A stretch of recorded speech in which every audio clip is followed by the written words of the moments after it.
say? Can you hear out there?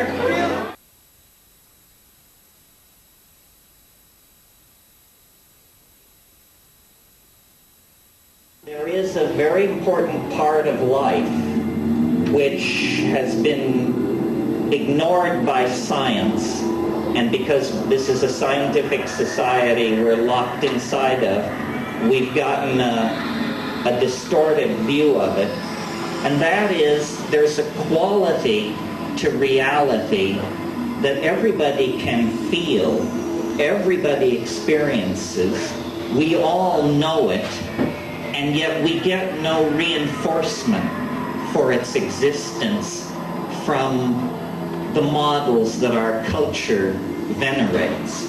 And what I want to talk about is what I call novelty, or the appetite for complexity that permeates nature, that is in fact as fundamental a law of nature, if not more fundamental, than the laws of thermodynamics themselves.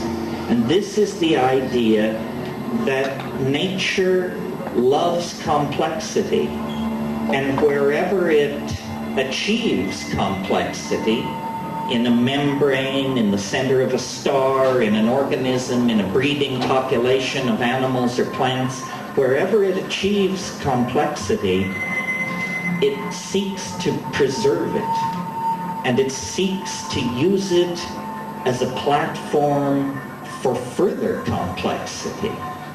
This is what the universe is. It's a complexity-generating engine of some sort, on all levels, not only in biology, but in physics. If you look backward in time, the universe becomes more simple. 1 million years ago, there was no human civilization. 100 million years ago, there were very few mammals. 1 billion years ago, life had yet to emerge onto the land. 5 billion years ago, the planet itself was in the process of condensing. If you go back to the domain of the Big Bang, you find a world, a universe of pure electron plasmas, not even atomic systems, still less molecular systems. All that lies in the future. So in a sense, as the universe ages, as it cools, it complexifies. It becomes more novel. And biology on this planet, since we only know of its presence here and in a Martian meteorite discovered last summer, complexity on this planet finds its concrescence in animal life, still more in ourselves. The reason I mention this is because the scientific model of reality tells you that we are the chance-created witnesses of an essentially valueless universe. Chance and necessity. This is the chant of science. But looking at the record, it appears nature favors organization, favors complexity, and therefore favors ourselves. Because we represent animal complexity plus culture, plus phonetic alphabets, plus high technology. So the universe has put all of its eggs, or at least the processes of evolution on this planet, have placed all their bets in the human world. But this raises the stakes, makes the situation far less existential, and makes what we do with our human freedom a matter of great import. It turns out we count. We are more than witnesses. We are more than victims. We are, in fact, co-creators of this universal tendency to complexification. And in the psychedelic experience, we see the culmination of this process. as a kind of anticipation of ultimate complexity, where information is holographically embedded and all things become possible. All things are now possible in the human world. Reductionist biologists have said of life itself, it's a kind of iridescence on matter. Other people say mind, conscious mind, is a kind of iridescence on biology. These are all sort of ways to dismiss what we experience as most fascinating and most beautiful. You know, Plato linked the idea of the good, the true, and the beautiful. But it's hard to tell what is good, and it's hard to tell what is true. But it's not hard to tell what is beautiful. So if you follow beauty, I think you can be pretty clear that you're not going to fall too far from the path of righteousness. That's sort of what the psychedelic path is. It's the demand that things be more beautiful, more strange, more astonishing than they've ever been before. As we approach this evening, the world not only becomes more complex, but it moves faster and faster. You know the cliches. More change in the last 25 years than in the previous 100. More change in the last 100 than in the last 1,000. In the last 1,000, 10,000. Who can look at this process and assume it will ever stop? But who has looked at this process and asked themselves what will happen if it doesn't stop? Because if there has been more change in the last 20 years than in the previous 100, then in the next 5 there will be more change than in the last 1,000. And eventually you get to the notion of a universe that undergoes half of its evolutionary unfolding in the last hour and 35 minutes of its existence. This is, in fact, the kind of universe we are living in. What we have been told is that a process is pushed from behind by causal necessity, like a row of falling dominoes. Cause precedes effect. This is half the story.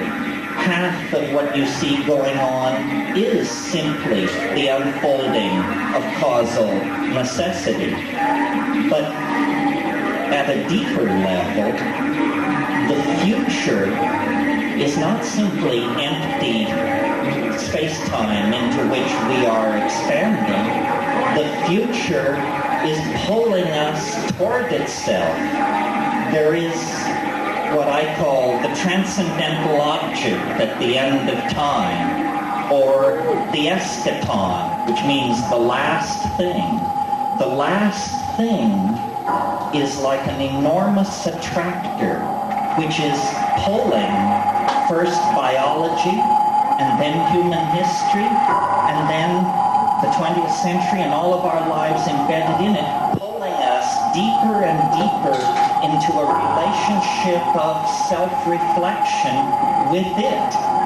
In other words, we are being shaped by something literally unimaginable that lies ahead of us in time, that 3-4 million years ago gently took hold of the African primate line and began to sculpt it and move it along certain developmental pathways, all toward self-reflection of this thing. And now we are cosmic moments away from encountering this thing. This is what the excitement of shamanism worldwide is now. Shamans are people who can see the end in some sense. Not that the end is predetermined. When you look into the future, you don't see something like the past, except that it hasn't happened.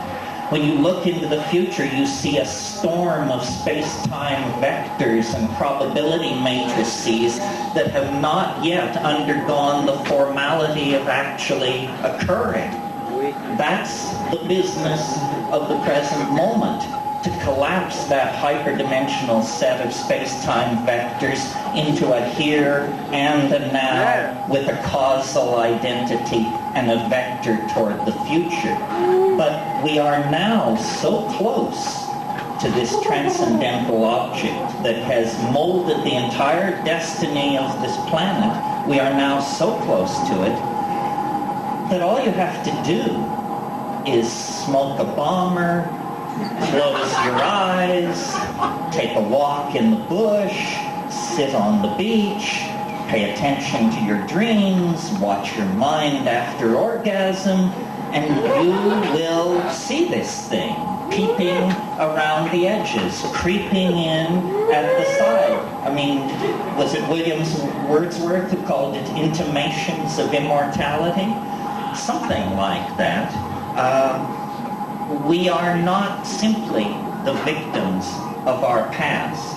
This is the false truth of materialism and positivism.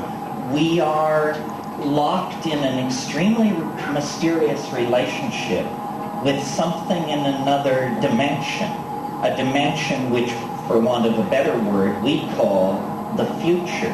But in fact, this other dimension completely surrounds and encloses human history.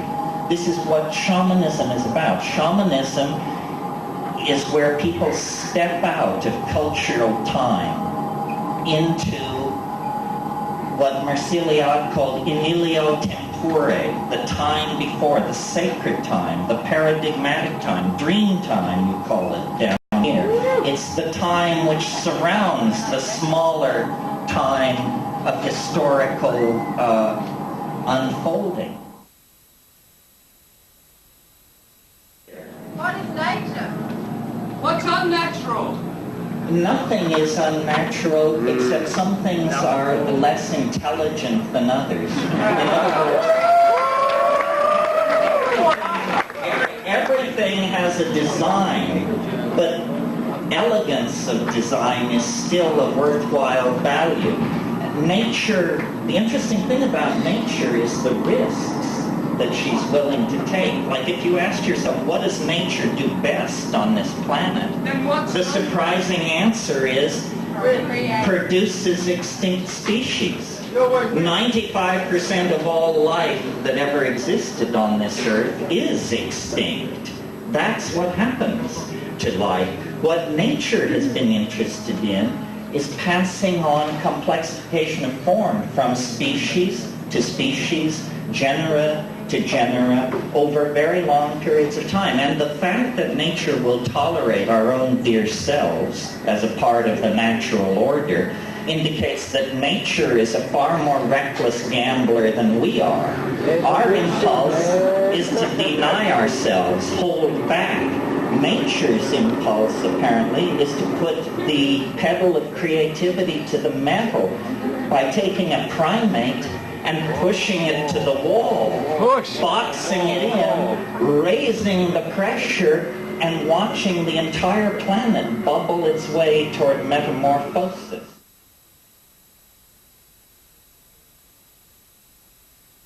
The whole point of psychedelics is to throw you back on your own experience. It is not an ideology. It is an experience. It may spawn this or that ideological interpretation. Marxists have something to say. Freudians have something to say. But it's not theirs. It's yours. It belongs to the animal body. And why it's so important is because it is a pipeline back to the greater order of nature, which I call the Gaian mind. It is the pipeline back toward a dynamic, a way of doing things that is profoundly natural, profoundly appropriate. This is why it was possible for human beings to live on this planet for 100,000, 200,000 years, possessing language, theater, humor, so forth and so on, everything we have, but not fucking up. Because they were embedded in, communicating with, aware of, and able to receive instruction from the Gaian intentionality. The mushroom once said to me, I mean, maybe the mushroom likes to sit on its backside, but the